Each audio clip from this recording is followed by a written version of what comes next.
Assalamualaikum warahmatullahi wabarakatuh.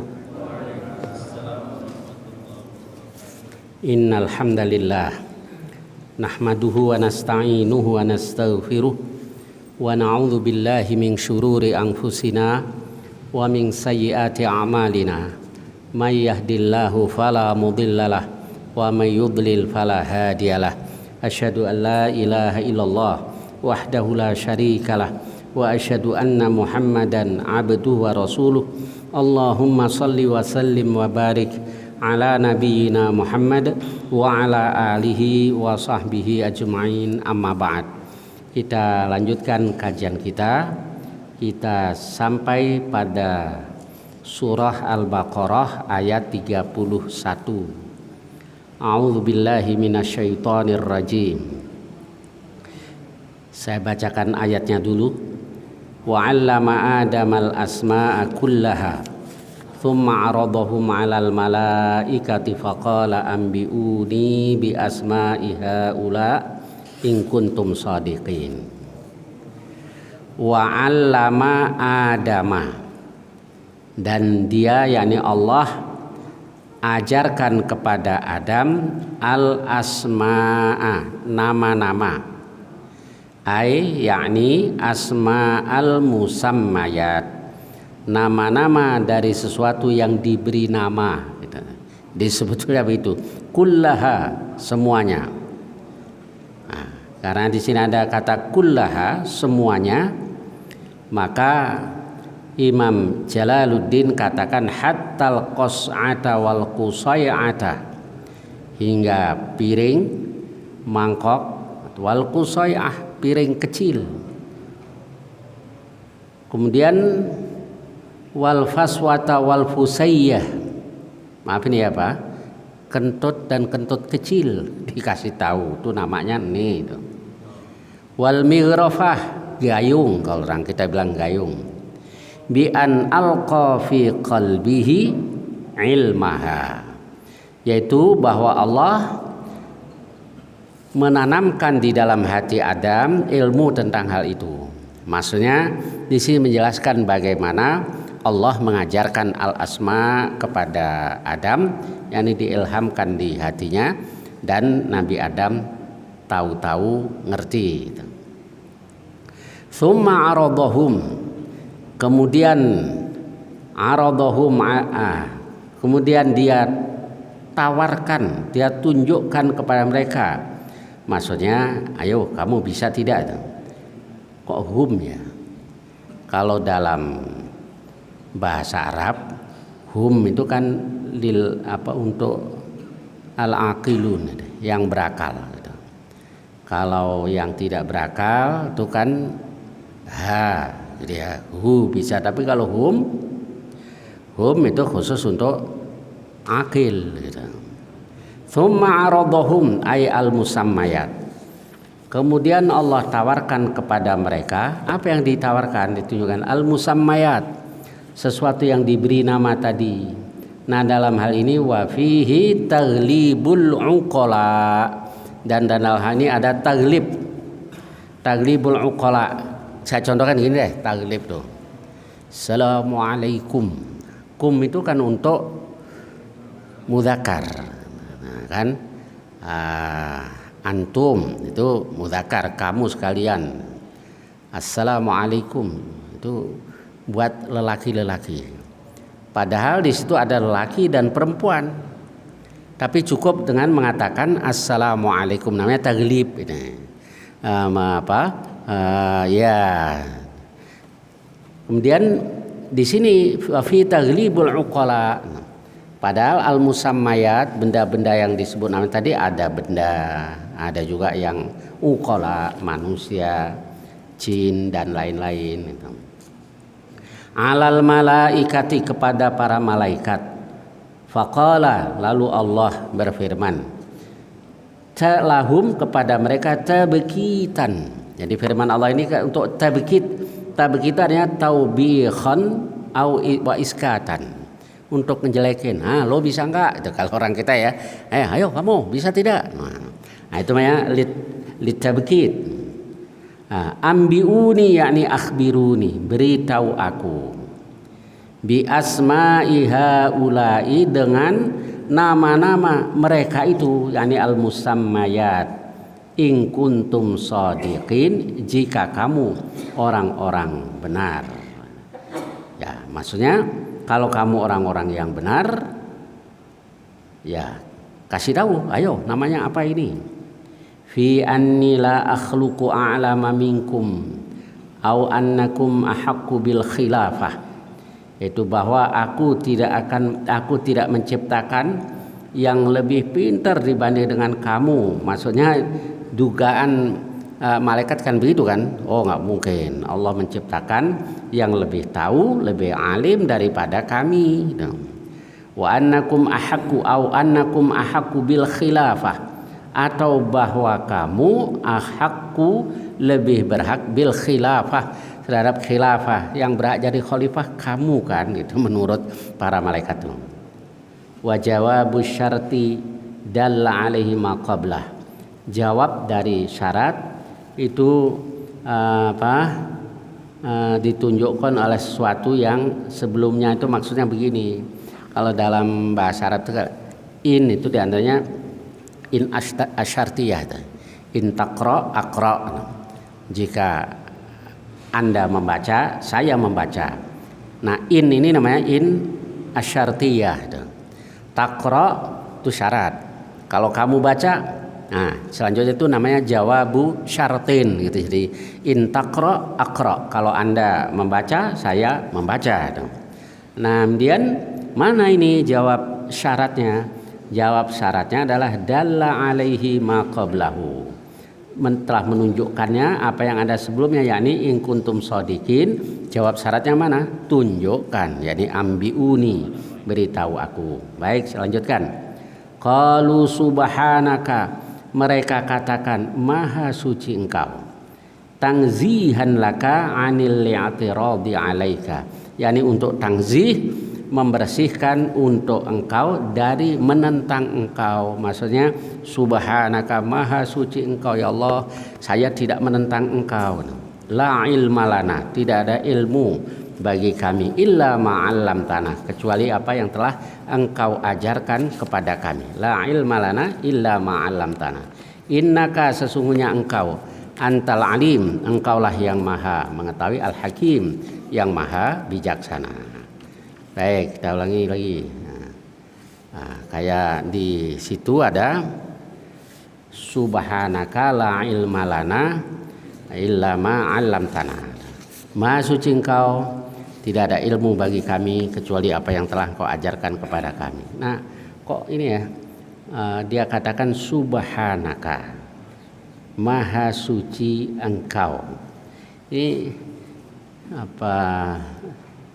Begitu doa para nabi. Coba contohnya, la ilaha illa anta subhanaka inni kuntu minadh dhalimin. Itu Nabi Yunus alaihissalam. La ilaha illa anta subhanaka inni kuntu minadh dhalimin. Ada tasbihnya dulu. Jadi itu pelajaran buat kita sebenarnya. Begitu kalau kita mau bertaubat kepada Allah. Nabi Yunus saja la ilaha illa anta subhanaka inni kuntu minadh dhalimin. Nah, itu yang ada di surah Al-Anbiya ayat 87. Lalu Nabi Musa alaihissalam juga katakan subhanaka. Subhanaka inni tubtu ilaik. Nah, itu yang ada di surah Al-A'raf. Ketika Nabi Musa pengen lihat Allah, kata Allah, aku akan menampakkan diri kepada gunung itu. Nanti kalau gunung itu tetap utuh, berarti kamu bisa lihat aku. Nah, ternyata falamma tajalla rabbuhu lil jabal, ketika Tuhan yang menampakkan diri kepada gunung itu, ja'alahu dakkan, Allah menjadikan gunung itu hancur berkeping-keping. Wa kharra Musa sa'iqan, Musa pun tersungkur pingsan. Nah, kan? Falamma afaqa qal, ketika dia sudah siuman, dia baru mengatakan subhanaka, maha suci engkau, inni tubtu ilaik, sesungguhnya aku bertaubat kepada engkau, wa ana awwalul mu'minin, dan aku adalah yang pertama di antara orang-orang mukmin. Nabi yang siapa lagi nih? Nabi Isa alaihissalam, yang Allah katakan wa idz qala Allahu ya Isa ibn Maryam a anta qulta lin-nasi ittakhiduni wa ummiya ilahaini min dunillah. Dia juga katakan subhanaka ma yakunu li an aqula ma laisa li bihaq. Maha suci engkau, tidak sepantasnya ya Allah aku mengatakan sesuatu yang aku tidak berhak terhadapnya. Demikian juga Nabi Adam ya. Jadi tasbih semacam ini yang mendahului permohonan ampun kepada Allah itu dilakukan oleh para nabi. Baik, qalu subhanaka yakni tangzihan laka 'anil i'tiradi 'alaika la ilma lana, tidak ada ilmu bagi kami illa ma 'allamtana iyyahu, kecuali yang kau ajarkan kepada kami ilmu itu. Innaka, sesungguhnya engkau, antal alimul hakim. Innaka anta, ka itu artinya kan sudah engkau. Innaka ditambah lagi anta, untuk apa ini? Ta'kidun. Itu biasa dalam bahasa Arab, jadi untuk takkid, untuk menguatkan. Innaka anta, sesungguhnya engkaulah al alimu dan al hakim. Jadi antanya ini adalah takkidun lil kafi, untuk takkid, menguatkan kaf tadi kah, innaka anta, sesungguhnya engkaulah al-alimu, yang maha mengetahui, al-hakim. Al-alimu al-hakim, al-alimul hakim yakni alladzi la yakhruju syai'un an ilmihi wa hikmatihi, yang tidak ada sesuatu pun keluar dari ilmunya dan hikmahnya, yakni semua itu di bawah ilmu Allah, yakni diketahui oleh Allah, dan semuanya juga di bawah kebijaksanaan Allah Subhanahu wa taala. Qala ya Adamu, qala yakni qala ta'ala, Allah taala berfirman, ya Adamu ambihum, wahai Adam beritahu mereka. Siapa ini? Hum ai al malaikah, yakni para malaikat. Bi asma'ihim, dengan nama-nama mereka, ay al musammayati, yakni sesuatu yang disebut atau diberi nama tadi. Maka fasamma kulla syai'in bismihi, dia beri nama segala sesuatu dengan namanya, yakni disebut namanya. Wa dzakara hikmatahu allati khalaqalaha, wa dzakara hikmatahu. Dan Adam juga menerangkan tentang hikmah Allah, allati khalaqalaha, yang dia diciptakan untuknya. yakni hikmahnya apa ini, diciptakan ini, semuanya dijelaskan oleh Nabi Adam. Falamma amba'ahum bi asma'ihim, maka tatkala Adam memberitahu mereka, yaitu nama-nama mereka, yakni al-musammayat, qal, dia yakni Allah Ta'ala berfirman, qala ta'ala lahum taubikhan, untuk menjelekkan mereka. Maksudnya begini, alam aqul lakum inni a'lamu ghaibas samawati wal ard. Apa maksud kalimat ini? Alam aqul lakum, bukankah aku telah katakan kepada kamu, inni a'lamu, sungguhnya aku mengetahui, ghaibas samawati wal ard, yang gaib di langit dan di bumi, aima ghaba fihima, yang gaib di langit dan di bumi. Apalagi yang tampak itu ya, yang gaib pun Allah Maha mengetahui, ghaibas samawati wal ard. Wa a'lamu ma tubduna, dan aku tahu apa yang kamu tampakkan, apa yang kamu tampakkan. Jadi malaikat tadi ya, yakni ma tuhiruna min qaulikum, yang kamu tampakkan yaitu perkataan kamu, ataj'alu fiha may yufsidu fiha wa yasfiku dima, itu yang diutarakan oleh para malaikat itu yang dimaksud dengan ma tubduna, apa yang kamu tampakkan. Wa ma kuntum taktumuna, dan apa yang kamu sembunyikan. Apa yang kamu sembunyikan, yakni ma tusirruna min qaulikum, yakni yang kamu sembunyikan, yaitu kata-kata kamu, la yakhluqallahu akrama alaihi minna. Allah tidak akan menciptakan sesuatu yang lebih mulia bagi Allah dibanding dengan kami. Jadi ada sesuatu yang disembunyikan oleh malaikat, nggak mungkin Allah ciptakan yang lebih alim, yang lebih mulia dari kami, wala a'lam, dan tidak juga yang lebih tahu, lebih alim. Wa idh qulna lil malaikah, yakni wadhkur, ingatlah wahai Muhammad, idh qulna lil malaikah, tatkala kami katakan kepada para malaikat, usjudu li Adama, sujudlah kepada Adam. Apa sujud yang dimaksud? Yakni sujudu tahiyyatin bil linhina. Sujudu tahiyyatin qulna lil malaikati isjudu li Adama, yaitu sujudu tahiyyah, sujud penghormatan. Jadi sujud itu ada macam-macam kan ya. Ada sujudul ibadah, sujud karena beribadah, untuk menyembah.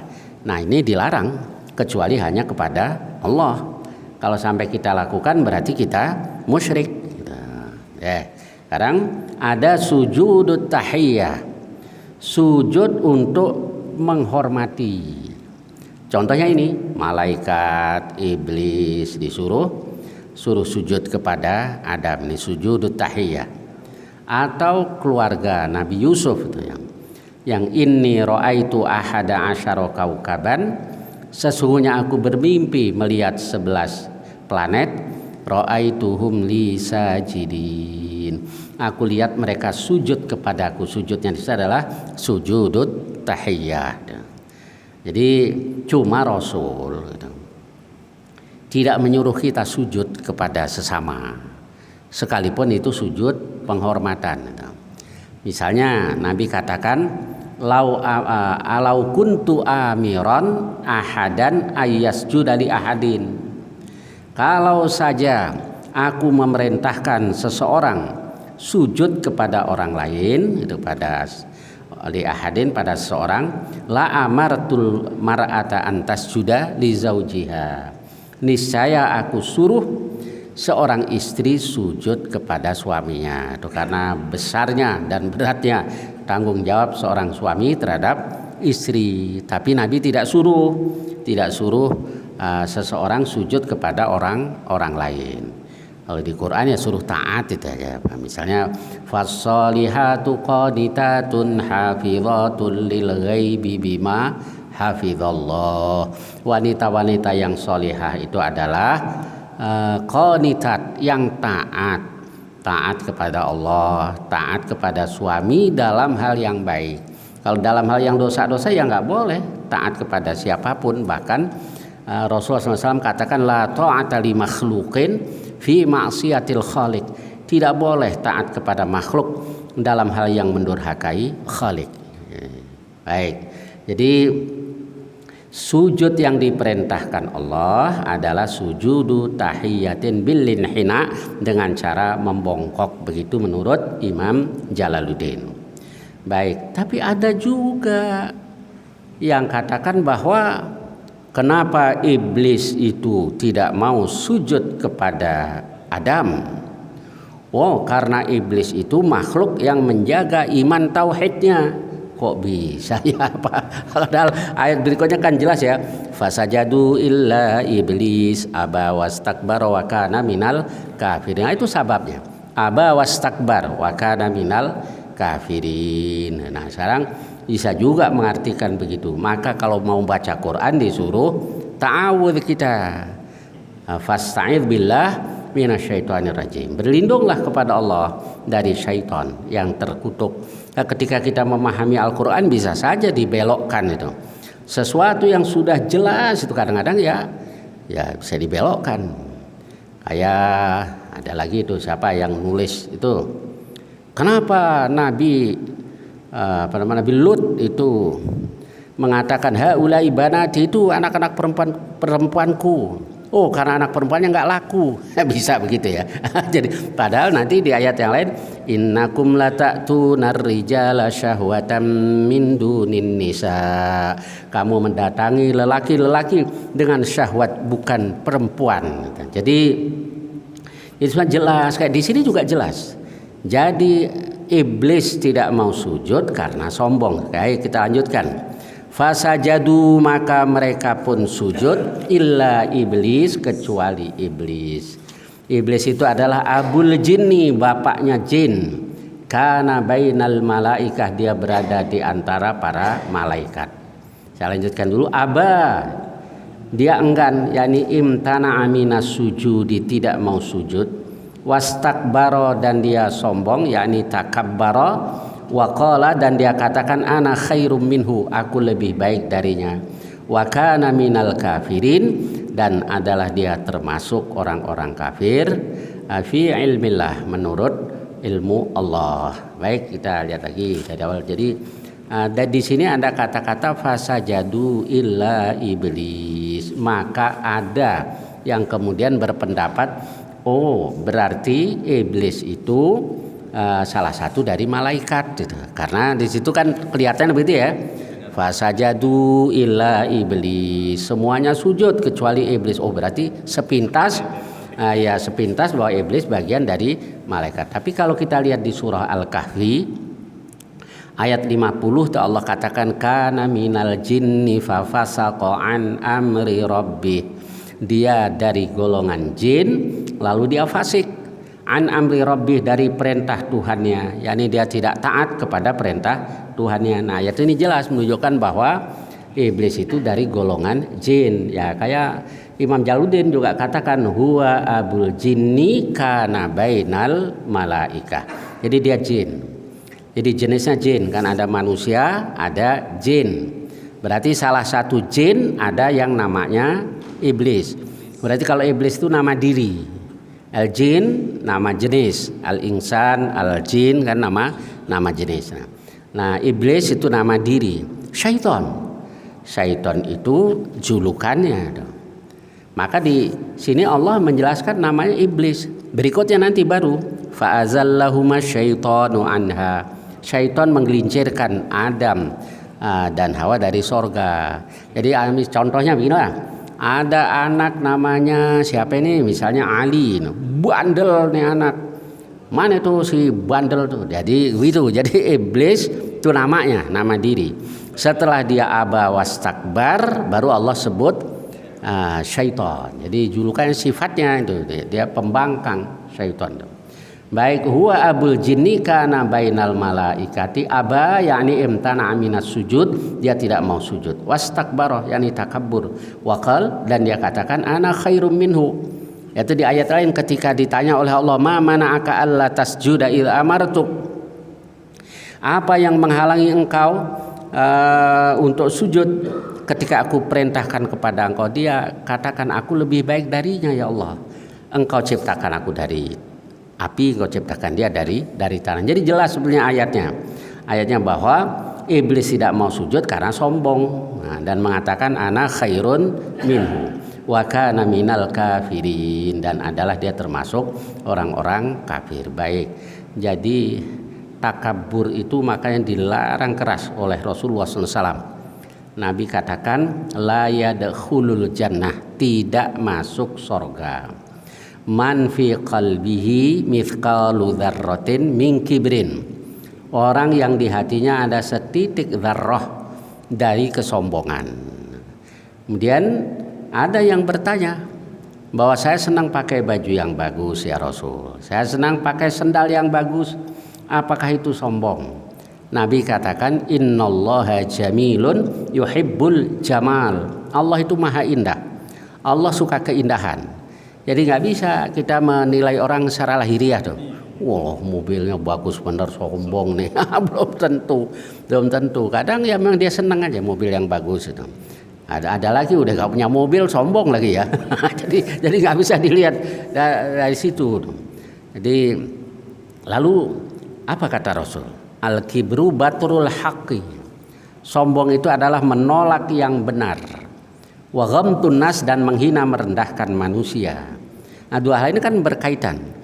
Mana kalau orang menganggap orang lain rendah, dia nggak mau terima kebenaran. Tahu apa lo tentang Islam? Karena orang begitu ya, diingatkan padahal benar yang disampaikan.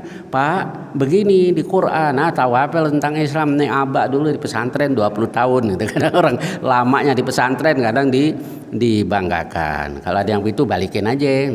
Pak, jangan katanya 20 tahun, ontak dari zaman dulu di Arab nggak bisa bahasa Arab. Jadi kadang-kadang ya kalau belajar 5 tahun tapi intensif juga kadang lebih pinter daripada 20 tahun zaman dulu. Kalau zaman dulu orang ke pesantren kalau siang ke kerja dulu. Enggak siang kerja dulu, kerja di petani itu. Petani. Maka kalau di daerah Jawa Timur atau sebagian Jawa Tengah yang garap sawah itu disebut santri. Sopo santri nih, itu maksudnya bukan ini, karena zaman dulu yang kerja di sawah itu santri, ya itu nggak bawa apa-apa ke pesantren, siang kerja ke orang kampung garap sawah, malam dia ngaji, ya beda lah dengan yang belajar intensif, ada yang setahun saja sudah hafid Quran karena waktunya full gitu. Baik ya, saya lanjutkan ya, kemudian Rasul larang itu sombong, al-kibru batrul haqi wa ghamtun nas. Dia nggak mau terima kebenaran kalau sudah merasa lebih dibanding dengan orang lain. Lalu apa saja yang membuat orang jadi sombong? Ya apa saja bisa. Orang sukses dalam masalah dunia sombong kadang-kadang. Lo sih nggak kayak gue. Lo kurang kali sholatnya, padahal nih orang juga nggak sholatnya jarang-jarang gitu ya. Padahal rizki yang melimpah itu kan ada dua macam. Ada yang memang Allah bukakan nikmatnya, rahmatnya. Ada juga yang enggak, istidraj. Itu yang harus waspada itu, bergelimang dalam maksiat itu, tetapi rizkinya lancar. Nah hati-hati itu istidraj. Baik, jadi kadang sukses urusan dunia, apalagi dihormati orang. Biasanya datang ke satu masjid orang pada cium tangan, datang lagi ke masjid yang lain enggak, dia sakit hati, sombong. Kita sama, kita juga sama keturunan Adam, istikbar ya, sombong. Orang apalagi ini dibutuhkan orang, siapa saja. Dokter kayak kalau masih di klinik 24 jam kan, begitu ya. Ntar udah mulai lagi nggak mau, saya dipanggil ini nggak mau, nggak sesuai dengan sumpahnya dulu ya.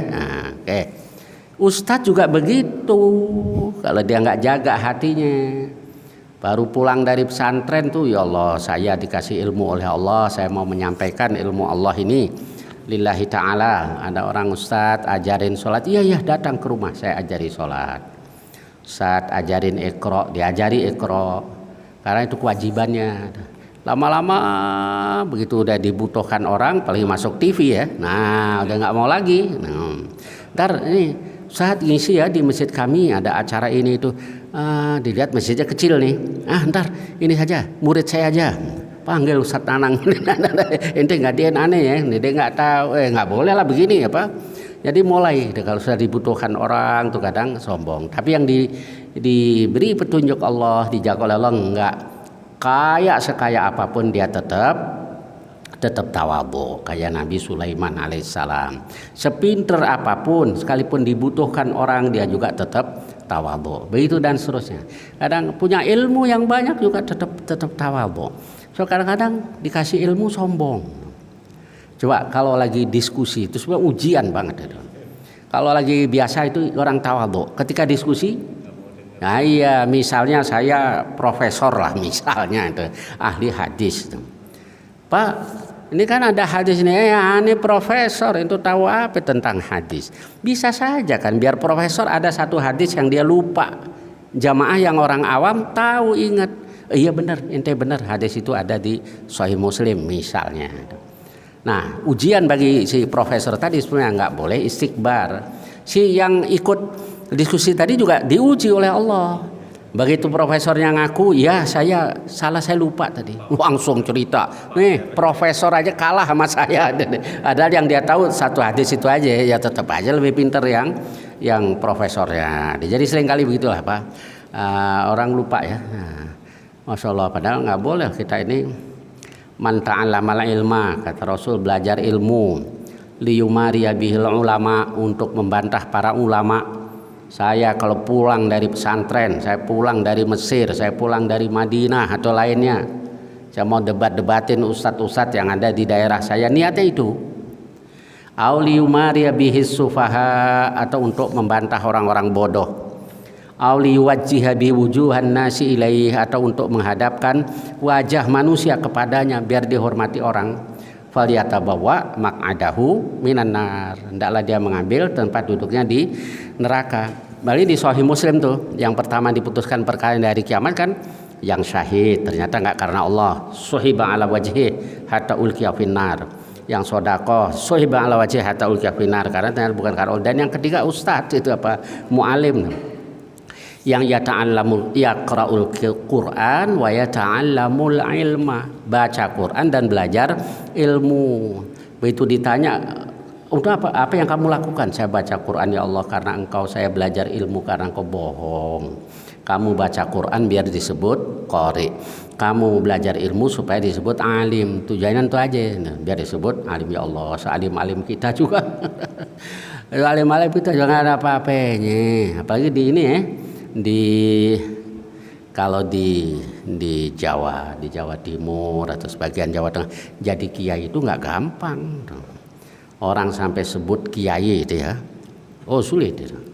Ilmunya, dedikasinya di masyarakat, akhlaknya, baru lambat laun orang itu sebut Pak Yai, Pak Kiai gitu. Tidak mudah itu jadi kiai. Jadi dikit-dikit itu baru orang sebut dia kiai. Kalau jadi gus itu gampang, asal bapaknya punya pesantren kiai, anaknya otomatis jadi gus. Nah kemudian itu kultur ya, saya bicara kultur. Dari satu sisi kadang menguntungkan juga bagi dakwah Islam. Apa itu? Kalau gusnya ini alim dan lurus, alim lurus itu dihormati. Dalam keadaan apapun dihormati. Nah celakanya kalau gusnya kurang ilmu dan belak-belok, tergiur dengan urusan dunia, naudzubillah, nah itu yang bahaya. Jadi ya beda dengan kebiasaan orang Betawi ya. Betawi bapaknya jadi guru mualim, anaknya nggak dipanggil nih guru, nggak. Bahkan kalau anaknya bandel diomelin, lo bapak lo guru mualim di daerah sini, kelakuan lo kayak begitu. Nah diomelin orang malah kalau di sini. Nah ini dari satu sisi lebih lebih menguntungkan. Cuman ada juga yang lain. Kalau jadi ustadz mah gampang di masyarakat kita ya di sini. Mimpin tahlil juga berpanggil ustadz sudah. Untuk di Jawa tidak mudah juga. Ya saya bicara kultur, walhasil apapun itu tetap kita jaga, jangan sampai sombong. Sebab iblis sombong sampai jadi kafir itu, kalau sombongnya dipelihara itu sampai jadi kafir. Oke, sekarang nasihat para ulama. Bagaimana supaya kita tidak sombong? Kalau kita ketemu dengan orang yang lebih muda dari kita, nah, kalau nggak hati-hati sombong itu. Ini orang tua udah banyak makan asam garam loh, begitu. Nah itu udah sombong. Enggak, mestinya kita, anak ini lebih muda, belum banyak dosa yang dia lakukan, tidak seperti saya sudah banyak berbuat dosa. Nah, tawadhu insya Allah kalau begitu. Yang muda ngelihat yang tua, begitu juga. Tua bangka juga nggak ada apa-apanya, ilmunya juga banyak, kata sombong, pasti sombong kalau begitu. Nah tapi kalau dibalik, dia akan lebih tua, bagaimanapun juga amal kebaikannya jauh lebih banyak dibanding dengan saya. Nah nanti kita tawadhu. Kalau ketemu dengan orang yang ilmunya di atas kita, kelihatannya sepintas ibadahnya, amalannya banyakan kita, gimana nih?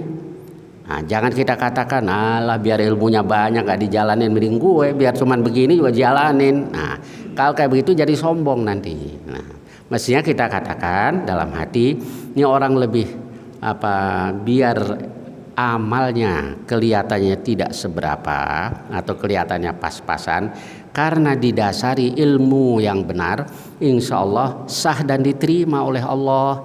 Tidak seperti saya yang banyak berbuat tapi kurang ilmu. Nah, insya Allah tawadhu. Tapi kalau dibalik pasti sombong. Lalu kalau kita melihat yang orang yang ilmunya di bawah kita, tapi amalnya lebih banyak kelihatannya. Jangan kita katakan alah banyak amalnya juga tuh banyak, nggak sah tuh, nggak tahu aturannya. Mending gue biar pas-pasan begini, tapi kan ada dasar ilmunya, pasti sombong. Tapi kalau kita balik cara berpikirnya, ilmu saya yang banyak kayak begini saja, nggak banyak amal yang telah saya lakukan.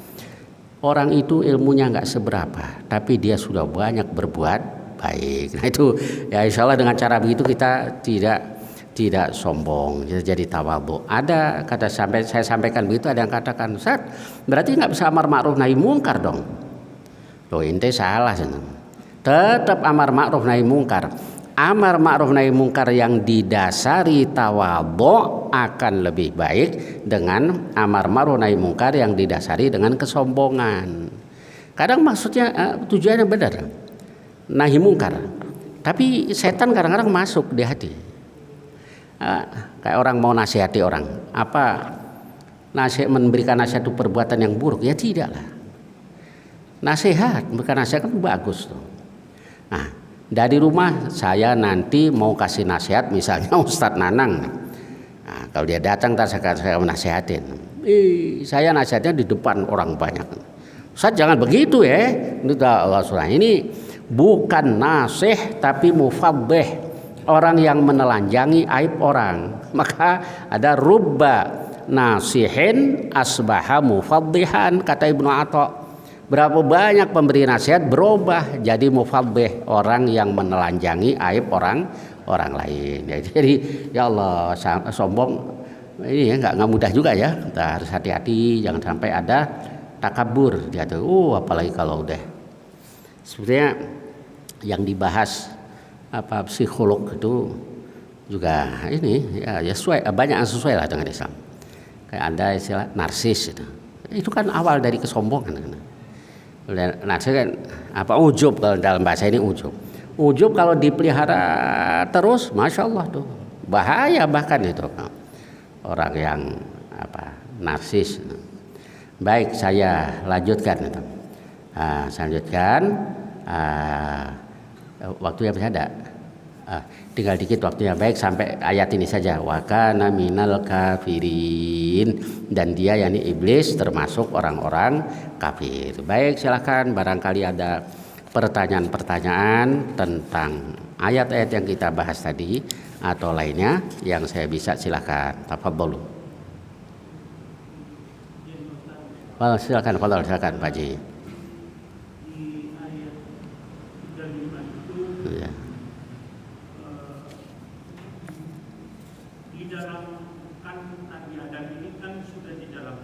Betul. Terus disuruh sujud malaikat termasuk jin ini, ya. Hanya jin yang nggak mau sujud. Iblis ya. Karena dia juga digoda oleh setan untuk memakan buah. Oh, Nabi Adam ya, betul. Ini kan sebetulnya di dalam surga ini kan berarti ada kayak jebakan dari Allah gitu, Pak. Ya, betul. Ya, baik. Nah, apakah memang itu ada larangan itu memang nanti di surga masih ada atau hanya pada waktu Nabi Adam saja? Nabi Adam saja. Ya. Katanya di surga itu kan segala yang sesuatu yang buruk sudah tidak ada. Betul. Ya, baik. Kalau ayat atau hadis yang secara eksplisit mengatakan masih ada asyajarah, pohon itu, atau yang menegaskan tidak ada, saya belum tahu. Kayaknya di Quran, di hadis tidak ada lah. Bahkan insya Allah tidak ada lagi jebakan itu. Dari mana kita tahu? Karena di surga hanya illa qilang salamang salama, kecuali hanya perkataan sejahtera. Jadi insya Allah sudah tidak ada ujian lagi di surga. Cuma sekalipun tidak ada ayat atau hadis yang secara eksplisit menyatakan pohon itu sudah tidak ada. Itu enggak, yang saya tahu enggak ada. Dan pohon itu yang sesungguhnya di Quran dikatakan asy-syajarah saja. Siapa yang mengatakan syajaratul khuldi? Iblis. Hal adulluka ala syajaratil khuldi wa bulkil la yabla. Mau tidak aku tunjukkan engkau pohon keabadian. Jadi dikasih nama yang bagus biar Adam tertarik. Begitu juga kita. Bagaimana setan menggoda kita, sesuatu yang dilarang Allah itu pasti dikasih nama yang bagus. Kan manusia yang kasih nama. Ya, tapi manusia itu dapat ilham dari syaitan, zukhrufal qawli ghurura. Jadi setan satu yuhuna ila auliyaihim, memberikan inspirasi kepada teman-teman dekat mereka. Nah, jadi munculnya ide itu dari sana. Saya contohkan deh. Zaman dulu kita masih kecil, tuh maafin kayak perempuan yang nggak benar tuh namanya kan nggak ada yang bagus ya. Baik di Jawa, di luar Jawa, semuanya namanya jelek. Kok belakangan berubah? Terus berubah jadi wanita tuna susila. Halus itu, tapi masih ada unsur menjelekkannya masih ada. Tuna karena situ tuna susila. Cuma kalau dulu kan jelek banget namanya. Makin kesini nggak ada sudah kesan-kesan menjelekkan. PSK, pekerja, kan kesannya pahlawan kan, pekerja ya, pekerja seks keberadaan itu satu contoh saja. Nanti yang lainnya juga begitu, hal-hal yang dulu namanya jelek itu dirubah. Nah itu inspirasi yang disampaikan oleh syaitan kepada manusia. Jadi itu Pak Ji yang saya tahu ayatnya begitu aja. Ya silakan. Fadol.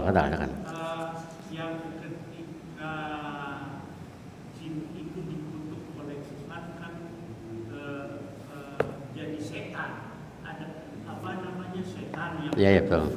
Ya. Tapi kan juga ada sekelompok jin ini yang Islam. Betul. Sebenarnya kan sebetulnya itu secara keseluruhan pada waktu dia menggoda Nabi Adam kan sudah dikutuk. Ya. Bagaimana sejarahnya? Jin-jin yang lain itu ya. Ada yang jin Islam. Ya baik. Jadi yang dikutuk Allah itu iblis. Ya iblis jin, itu salah satu jin karena kana minal jinni fafasaqo an amri rabbi. Jadi ada satu jin yang bernama iblis. Nah, inilah nanti yang kufur kepada Allah. Jin-jin yang lain bagaimana? Jin-jin yang lain ada yang ikut iblis, ada juga yang tidak.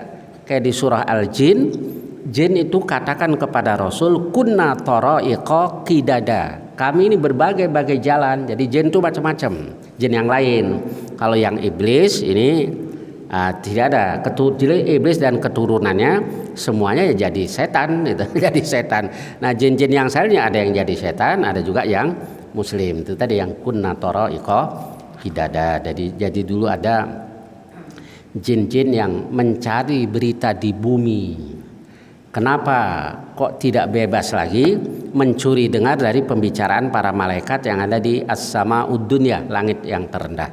Jalan dicari, nggak taunya Rasul lagi sholat isya di pasar Ungkal, dekat ke arah pasar Ungkal gitu.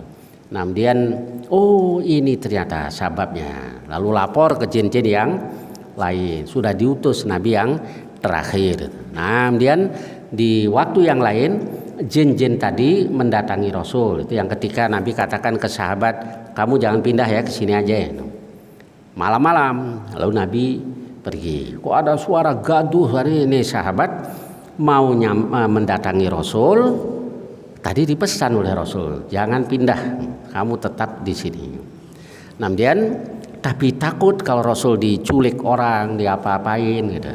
Kemudian dia diam, dia ingat pesan Rasul tadi. Lalu Rasul datang, dari mana ya Rasul?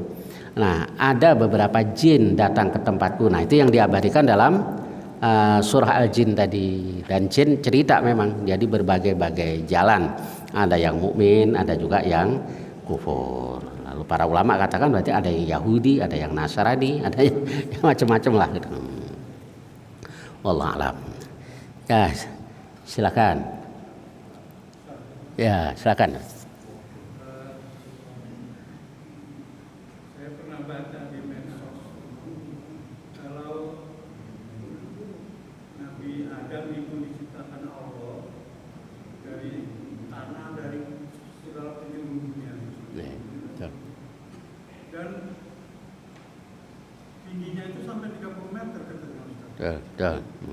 Kemudian hidupnya juga yang paling lama, kalau nggak salah 900 tahun. Ya, betul. Dapat dari mana itu riwayat itu? Betul. Jadi yang pertama tentang tinggi Nabi Adam. Nabi katakan tingginya situ nadhiroan 60 hasta. Kalau 1 hasta kan sekitar setengah meter lah. Jadi kalau yang katakan sekitar 30 meter ya benar. Nah berarti evolusi dalam hal itu benar. Manusia makin kesini makin kecil gitu ya. Itu kalau Nabi Musa ngelihat kita bandel gitu, pegang nih, ada kecil bandel gitu. Jadi benar kalau itu makin kecil. Jadi evolusi dari sisi itu benar. Kemudian yang kedua, Adam gimana tadi? Umurnya panjang, betul. Manusia dulu umurnya panjang-panjang. Nabi Nuh saja 950 tahun. Sebagian mufasir artikan 950 tahun itu umurnya. Ada juga yang berpendapat itu dakwahnya. Wallahu alam. Yang jelas umurnya panjang.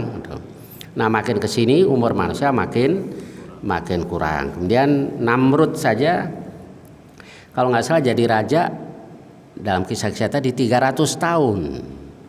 Jadi jadi raja 300 tahun karena umurnya panjang. Makin kesini ya makin pendek umur manusia. Jadi gitu. Di hadis kalau yang situ nadhiroan itu 60 hasta itu adanya di hadis gitu. Ya betul hadis Nabi. Ya silakan.